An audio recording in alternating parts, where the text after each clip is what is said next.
তার সম্বন্ধে আমার একটাই কমেন্ট যে সে নির্বাচনে এসেছে আশাবাদী সে ভোটের অধিকার সবাই করতে চায়। আমরা গণতন্ত্রের জন্য লড়াই করেছি। আস্তে হাঁটেন আস্তে।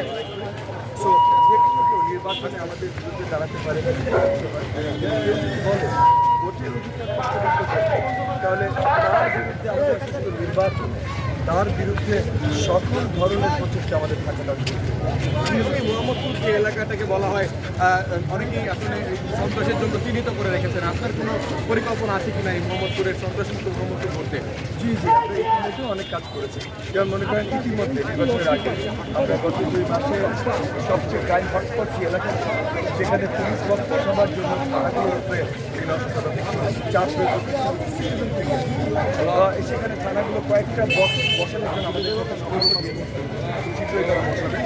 বেশ কিছু ক্রাইম হটস্পট সিসিটিভি লাগিয়েছে, একটা অ্যাপের মাধ্যমে এলাকাবাসীদের সাথে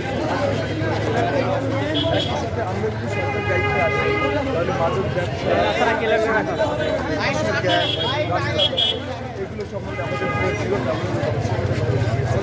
ভোটের উদ্দেশ্যে কি বলবেন? 12 তারিখের আপনার হয়তো 48 ঘন্টা আগে থেকে প্রচারণা আপনার বন্ধ করতে হবে, সেই জায়গা থেকে আর কিছু দিনের অপেক্ষা, ভোটারদের উদ্দেশ্যে কি বলবেন? 12 তারিখ তারা তাদের ভোট দেওয়ার জন্য আমরা সকলকে ডাকছি, সকলকে প্রতিশ্রুতি দিচ্ছি যে এই ভোট দেওয়া সবচাইতে গুরুত্বপূর্ণ।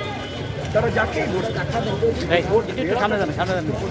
এবং সকাল সকাল ভোট দেওয়া যেন ভোট কেন্দ্র সুরক্ষা থাকে, এটাও অনেক ধন্যবাদ। Thank you.